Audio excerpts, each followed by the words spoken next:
The morning the past rode back into Elara Greer's life, she was elbow deep in flour and worry, her worn gingham apron dusted white as the Wyoming winter that had finally loosened its grip. April 1884 had brought a timid green to the high plains, but inside the Greer homestead, the air was still thick with the silence her husband Jesse had left behind when the fever took him 3 years ago. She pressed the heel of her palm into the bread dough, working the stretch and fold with the same steady rhythm she used for every task that needed doing, whether it was patching a leaking roof or coaxing another harvest from the unforgiving soil. The work kept the ache at bay. It always had. Her 3 daughters sat at the scrubbed pine table behind her, their identical dark heads bent over their primers. 7 years old, Hazel, Ruby, and Piper, born within the same hour on a blizzard-choked night that had nearly stolen Elara's life along with their first breath. The midwife had said triplets were a trial from the Almighty. Elara had learned that every trial could be survived if you simply refused to stop moving. "Mama!" Ruby's voice was the one that always spoke first. "When will the new school teacher arrive?" "Next week, if the stagecoach isn't delayed by mud on the Cheyenne Road," Elara answered, her voice low and warm from years of soft speaking. She did not turn from the dough. "You'll have your slate pencils ready?" "We've been ready for a month," Hazel said, a touch of impatience in her precise tone. "The other children are behind. We observed them at the mercantile." Elara's hands paused for half a heartbeat. Her daughters observed everything. They spoke like small, serious women, trapped in the bodies of children, a consequence of living in a house where grief had made the walls too quiet. Elara had tried to fill the silence with music, with stories by the hearth, but the girls had inherited their father's keen, measuring gaze and their mother's habit of holding words close. The knock on the door was firm but not loud. 3 raps, steady as a slow heartbeat. Elara wiped her hands on her apron and crossed the small room. The floorboards, worn smooth by her own feet and Jesse's before her, creaked a familiar welcome. She opened the heavy wooden door, expecting a passing rancher asking after stray cattle, or perhaps Mrs. Driscoll from town with another basket of charity she delivered, with too much pity in her eyes. The man on her threshold was not a neighbor. He stood tall enough to fill the doorframe, his shoulders broad beneath a faded canvas coat that had seen years of hard weather. His boots were scuffed to a soft brown, his hat held respectfully in hands that bore the calluses and small scars of a working life. His face was lean, browned by sun and wind, and his eyes were the quiet gray of a winter sky holding back snow. He looked to be somewhere in his middle 30s, though the deep lines at the corners of his eyes spoke of burdens carried young. "Mrs. Greer?" His voice was a low gravel, the kind that rumbled in the chest and settled gentle in the ear. "I'm sorry to trouble you. My name is Elias Stone. I'm looking for work in the valley, and the man at the livery said you might need a hand with your fences before planting season." Elara studied him with the careful attention of a woman who had learned to read men quickly. She saw the way he stood back from the door, leaving a respectful distance. She saw the honesty in the way he met her gaze without staring, without the flicker of judgment she had grown accustomed to from the townsfolk who whispered about the widow Greer and her 3 peculiar children. But before she could answer, a small hand tugged at her skirt. Ruby stepped past her mother and stood in the doorway, her sharp gray eyes fixed not on the stranger's face, but on his left forearm, where the sleeve of his coat had pulled back as he held his hat. The skin there bore a tattoo, faded ink sunk deep into weathered flesh, the image unmistakable. A compass. Its lines were rough and uneven, hand-drawn rather than professional, and the North Star was missing from the center, leaving the arrow adrift. "Hello, sir," Ruby said, her voice carrying that strange, composed certainty that always startled people who expected a child's shyness. "Our mother has a tattoo just like yours." The silence that followed was absolute. Even the wind outside seemed to hold its breath. Elara felt the blood drain from her face so swiftly that the sunlit yard beyond the stranger's shoulder swam and tilted. Her hand flew to her collar, pressing flat against the fabric of her dress, beneath which the twin of that broken compass was etched into the skin of her left shoulder blade. A mark she had earned in a single reckless night, 12 years ago, in a mining camp far from here. A mark she had never shown another living soul, except the midwife who had seen it during her labor and had tutted her disapproval. A mark she had tried to forget, along with the name of the young freighter with the gentle hands who had drawn the design on a scrap of paper and held her while the needle bit. His name had been Elias. She stared at the man on her doorstep, and 12 years collapsed into a single impossible moment. The face was older, weathered beyond the boyish planes she remembered. The shoulders were heavier with muscle and time, but the eyes, those steady gray eyes, were unchanged. Elias, she breathed, the name escaping her lips before she could cage it. Elias Stone did not move. His gaze had dropped to Ruby, then traveled to the two other identical faces that had appeared in the doorway, peering around their mother's skirts. 3 pairs of gray eyes, his gray eyes, the same sharp chin, the same dark hair. His hands began to tremble. He gripped his hat tighter to still them. Elara, he said, and the word was a broken whisper. I didn't know. I swear on my life I didn't know. She could not speak. The bread dough was drying on her fingers. Behind her, Hazel and Piper exchanged a look of silent, calculating assessment. The same look they gave every new horse the ranchers brought to town, sizing up its worth and temperament. Ruby, still standing in front, tilted her head. Your compass is on your arm, she observed. Mama's is on her back. Did you get them together? Ruby, take your sisters inside. Alara's voice came out sharper than she intended, a mother's command wrapped in a tremor she could not hide.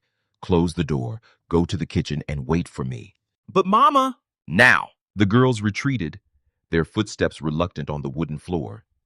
The door clicked shut, leaving Alara alone on the porch with the ghost of a choice she had made when she was 19 years old, wild with grief after her father's death, running from an arranged marriage to a much older man. She had fled west with nothing but a carpet bag and a desperate need to disappear.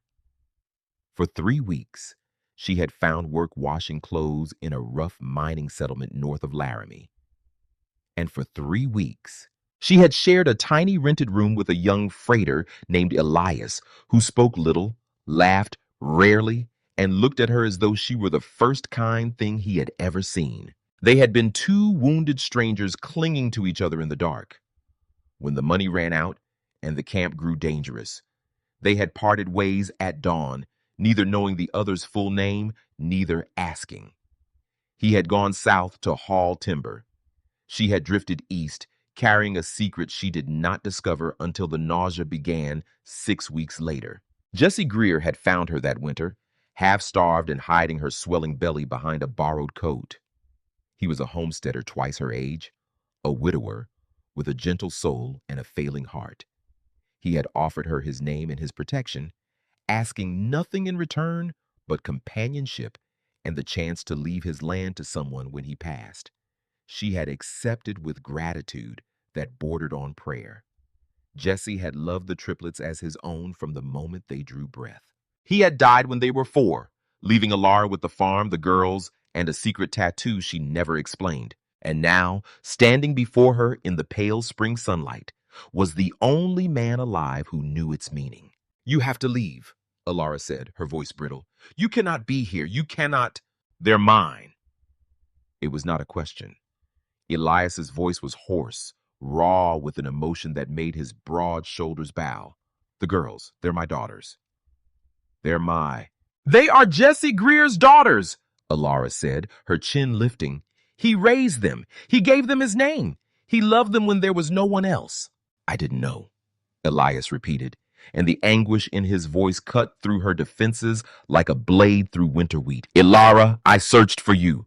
For months after you left, I went back to the camp. I asked every wagon master and stage driver I could find. You had vanished. There was no trace. I meant to vanish. The tears were burning behind her eyes now, threatening to spill. She blinked them back with fierce determination. I was young and terrified and carrying 3 babies with no husband and no home. I did what I had to do to survive. Elias took a single step closer. He stopped when he saw her flinch. His hands, those large, capable hands, hung helpless at his sides. I'm not here to take anything from you. I'm not here to make trouble. I came to this valley because a foreman in Cheyenne said there was fencing work near Willow Creek. I didn't know your name. I didn't know this was your land. He paused, and when he spoke again, his voice was softer than she had ever heard a man speak. Have you eaten today, Alara? You look bone weary. The question was so ordinary, so utterly unexpected, that Ilara felt her composure crack. A small choked sound escaped her throat. No one had asked her that since Jesse died. No one had looked at her and seen hunger instead of duty, weariness instead of strength. I have bread rising, she managed. I need to get it to the oven. Let me help, Elias said. Let me do something. Chop wood, mend that broken rail on your corral fence. I saw it when I rode in. I'm asking for nothing but the chance to earn a meal and a few minutes of truth between us. Ilara stood frozen on the porch, the wind tugging at her hair, the vast Wyoming sky stretching empty and indifferent overhead. Every instinct told her to send him away, to lock the door and pull the curtains and pretend this morning had never happened.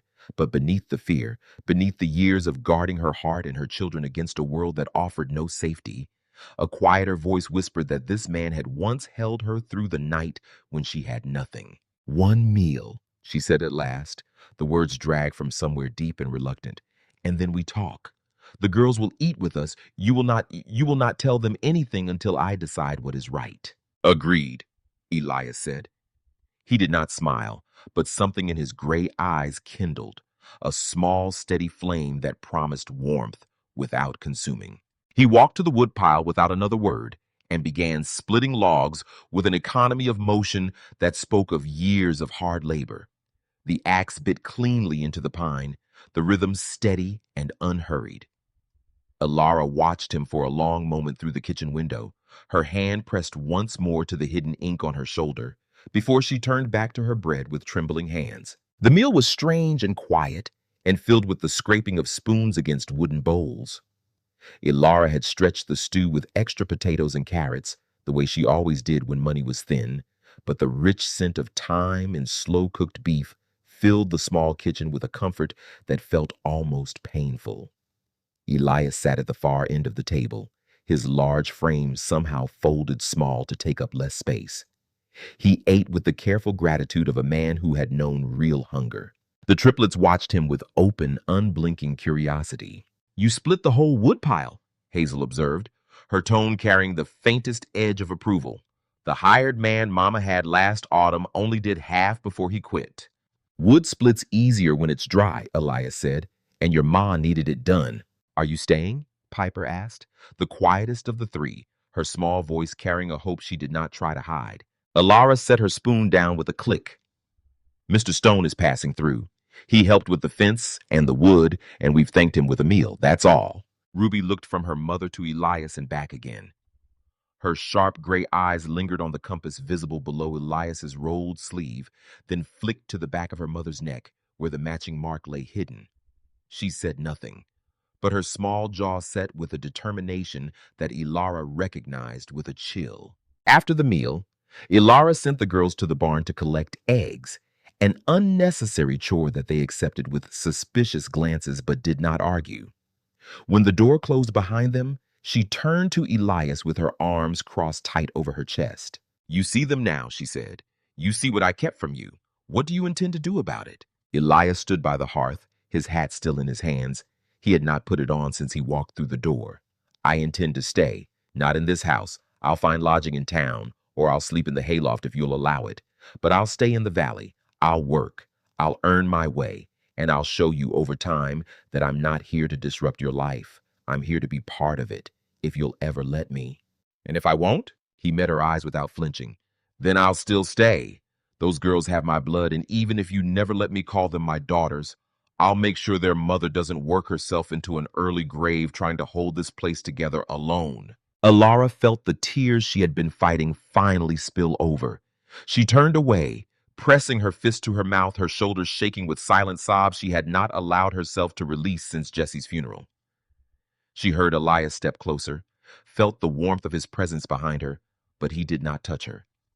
He simply stood there, patient and solid, as the grief and fear and exhausted relief poured out of her in the quiet kitchen. "I've been so alone," she whispered, the confession ragged and raw. "Every morning I wake up and I put one foot in front of the other because if I stop, I'll fall, and there's no one to catch me." "There's someone now," Elias said softly, "if you want him. No demands, no claims. Just a man who remembers a girl with a broken compass and has thought about her every day for 12 years. Outside, the barn door creaked, and the high, clear voices of the triplets drifted back toward the house. Alara straightened, wiping her cheeks with the back of her hand. She could not fall apart. Not yet. There was still the afternoon's work, the mending, the supper to plan.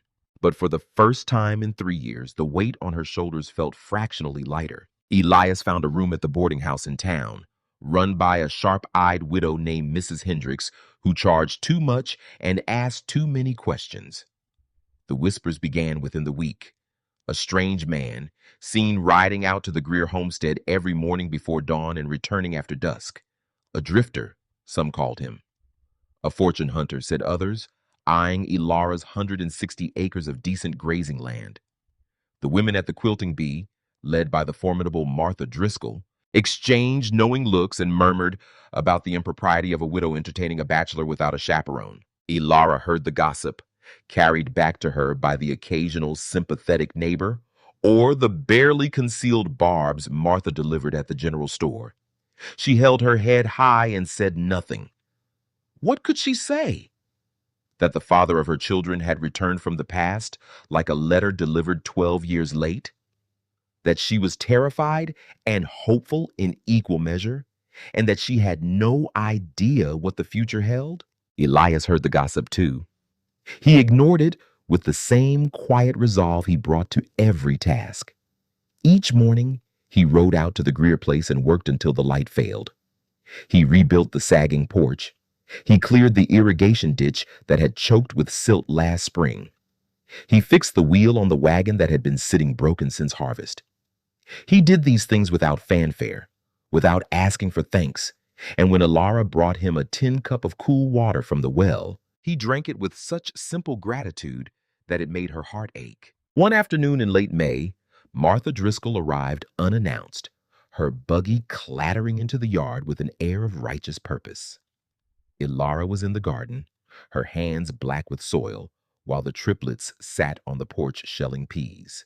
"Ilara Greer," Martha announced, climbing down with the stiff dignity of a woman who believed her opinions were facts. "I've come as a friend. You must know what people are saying." "I know what people are saying," Ilara replied, not rising from her knees. "People have been saying things about me since the day I arrived in this valley with 3 babies and no husband to speak of. I've learned to pay it no mind." "This is different." Martha's voice sharpened. "There is a strange man living in your back pocket, working your land, eating at your table. It is unseemly. It is dangerous. You have 3 impressionable daughters to think of." Before Ilara could answer, Elias came around the corner of the barn, leading Ilara's plow horse by the bridle. He had been reshoeing the animal, and his shirt was dark with sweat. He stopped when he saw the visitor, his expression carefully neutral. "Mrs. Driscoll," he said, touching his hat. "Afternoon?" Martha turned on him with the zeal of a woman who had found her target. "Mr. Stone, is it? I have heard about you, and I must say, I do not approve of a man taking advantage of a widow's vulnerability." Elias did not bristle or retreat. He simply looked at Martha with those steady gray eyes and spoke in his low, unhurried way. "Ma'am, I've been in this valley 2 months. In that time, I've fixed a roof that was letting rain ruin the upstairs bedroom.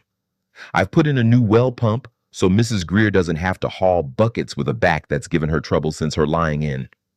I've plowed 10 acres for planting, and I've done it all for the price of 3 meals a day and the privilege of knowing I'm helping a good woman and her children.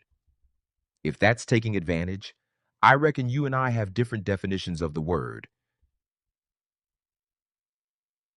Martha's mouth opened and closed. She was not accustomed to being answered back, least of all by a man in patched trousers and a sweat-stained shirt. Furthermore, Elias continued, his tone still mild but with a core of iron beneath it. I don't care what the town thinks of me. I care what Alara thinks. And if she tells me to go, I'll go. But until she does, I'll be here working because those three little girls on that porch deserve a mother who isn't worked to the bone, and I'm in a position to ease that burden. Martha Driscoll left in a huff of indignation, her buggy wheels kicking up dust. But Alara noted that she did not look back, and her righteous certainty seemed to have developed a small crack. That evening, after the girls were in bed, Alara sat with Elias on the newly repaired porch, watching the stars come out over the Bighorn Range.